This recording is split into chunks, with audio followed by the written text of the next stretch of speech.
In today's show, we're going to be talking about news that has come out of the latest Fed meeting, and we'll talk about why the Fed should not look at slowing down interest rate hikes, even though there's not a lot of pressure to pause them, and what this means for you. We'll also take a look at how to invest in a downturn and what to look out for when buying stocks in a recession. So I was browsing the internet, doing some research, and I came across this article that spoke on the recent Fed meeting and is predicting that we'll be reaching the end of the interest rate hikes as early as this summer. So let's take a look at this article from Reuters, and then we'll break it down and I'll give my opinion. So the headline reads, Fed raises rates, opens the door to a pause in a tightening cycle. The U.S. Central Bank raises benchmark overnight interest rate by 1/4 percentage point to the 5% to 5.25% range as expected by financial markets, but in doing so, dropped from its policy statement language saying that it anticipates further interest rates will be needed. We're closer, or maybe even there, Powell said, of the end point of rate increases that have boosted the Fed's policy rate by a full 5 percentage points in the 10 meetings since March 2022. A torrid pace for the central bank, and one that may now warrant allowing some time for the impact to be felt in full. And then the article goes on from there. So here's my thoughts on this. First off, I don't believe that we've seen the last of the interest rate increases.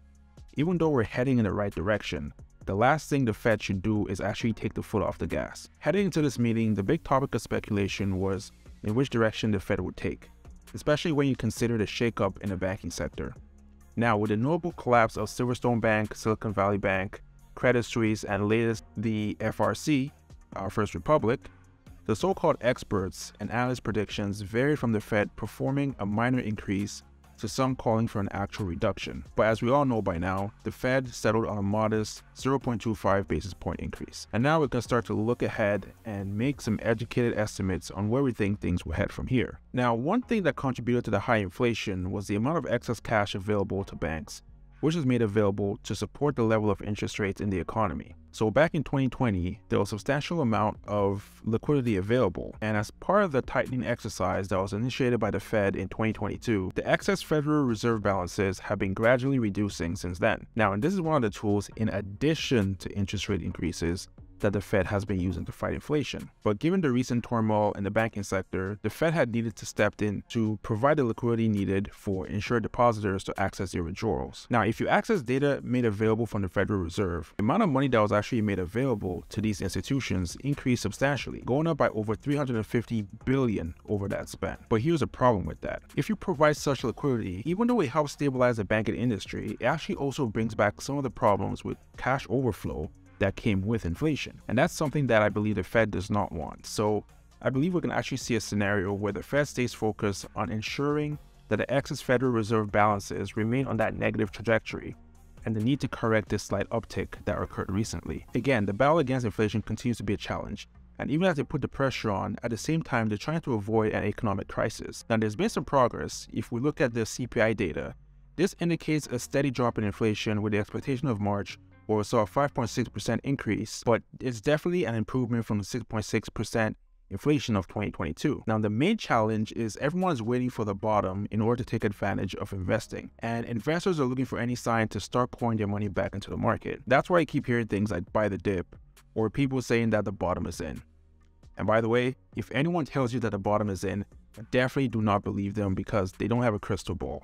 So we've been seeing mini rallies that make people think that the market rally has started, but so far that has not been the case, and it has only prolonged the market from reaching its true correction point organically. So the Fed doesn't want its legacy to be one in which it lost the fight against inflation, which is why their mandate, in my opinion, can be simplified in two terms. 1.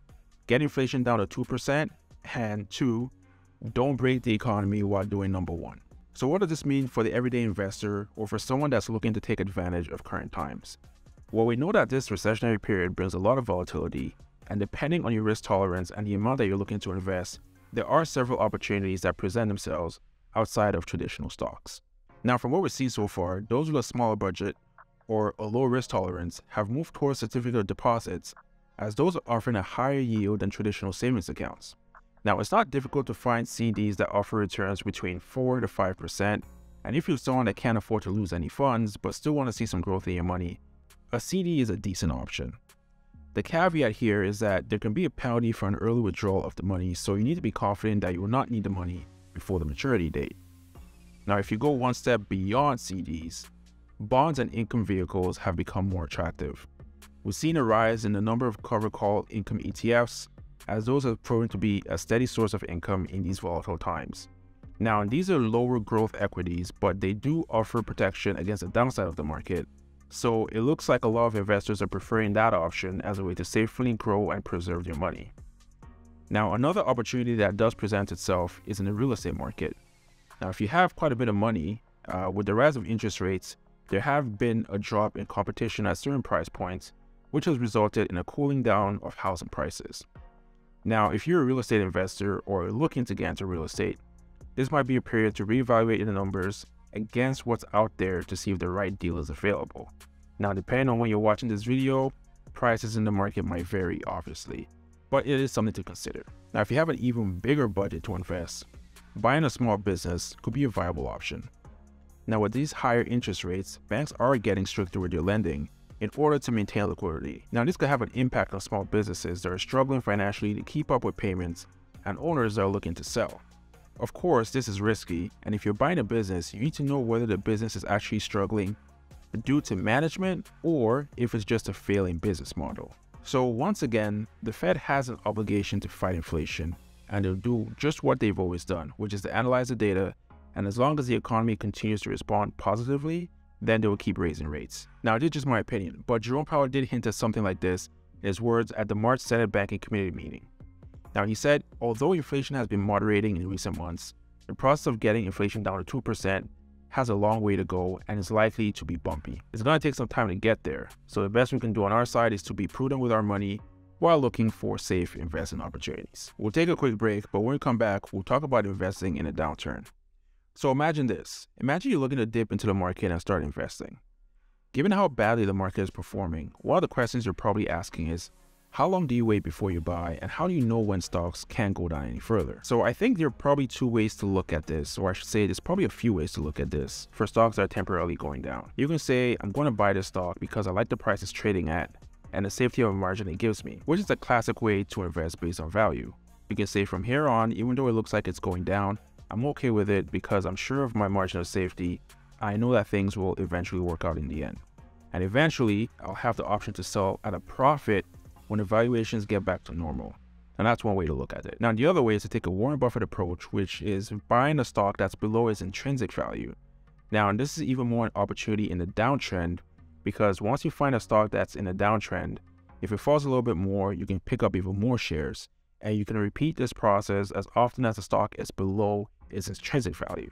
Now, this is known as averaging down. And what you're doing is you're basically getting a lower cost basis on the stock that you're going to be buying anyway. So you can just keep adding to your position, and the lower it gets, the more shares you can get in comparison to where it was before. Now, the one thing you have to be mindful of with this approach is to make sure you're not chasing a falling knife and getting into a situation where the company is actually doing poorly and you're making a mistake. Now, how do you avoid this? Well, there isn't really a perfect way to do this, and some of it actually is a matter of experience. And some of it actually boils down to doing your own due diligence, as well as believing that the strategy that you've been following will continue to work for you.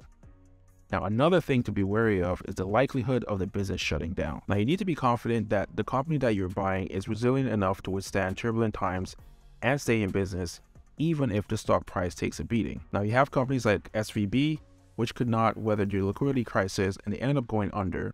And then on the flip side, you have a company like Amazon, for example, which, even though they've been reporting lower than expected earnings, are still cash heavy and are able to run with no impact to day-to-day operations. Now, it's always a good idea to watch out for companies that are deep in debt and companies that have declining revenues, as this is usually a sure sign that a company is in trouble. So how can you tell when a company is actually going out of business, or if its stock is just being sold off too quickly because people are scared? Now, there's no perfect answer, but I think you can probably use common sense to tell when something is short-term and when it's more about the future. I think these are some signs that, hey, this might be a really great undervalued company that's been beaten up, and I could probably take advantage of them to feel even better about the margin of safety. And the good thing about the margin of safety is that the bigger it is, the more times you can actually make a decision and be completely wrong. Again, let me rephrase that. The higher your margin of safety is, the higher your margin of error is, and the less likely that it is that you lose money on the stock that you buy because of it. So you should know that the cheaper something is, the more room for error there is. And even if you're wrong, you may have had some good reasons to be afraid. But then again, you bought the stock when it was so cheap that it can't really go down much further. So being able to buy this way can definitely be an advantage. So now you're probably asking, exactly how long do you wait before you buy, and how do you know that a stock won't go any lower? Well, you really can't make that call, and you just have to accept that. That's part of the risk of investing in stocks. You don't know exactly if the stock, or any stock, will go down or up compared to how you feel. Now, obviously, I personally think that the value of a stock that I buy will go up over time, because if it wasn't cheap and if I didn't think it was going to go up, then what's the point in buying it? Now, typically, seasoned investors have a list of stocks that they're interested in, but maybe that stock might be too expensive at the current price compared to their intrinsic value. So what they'll do is that they'll watch and they'll wait for the price to come down. And when the price is right, then they'll pull the trigger. Now, you can see how a company is doing by looking at their balance sheet and income statements and, reading through their earnings reports. So you can use the data from there to drive your investment decision.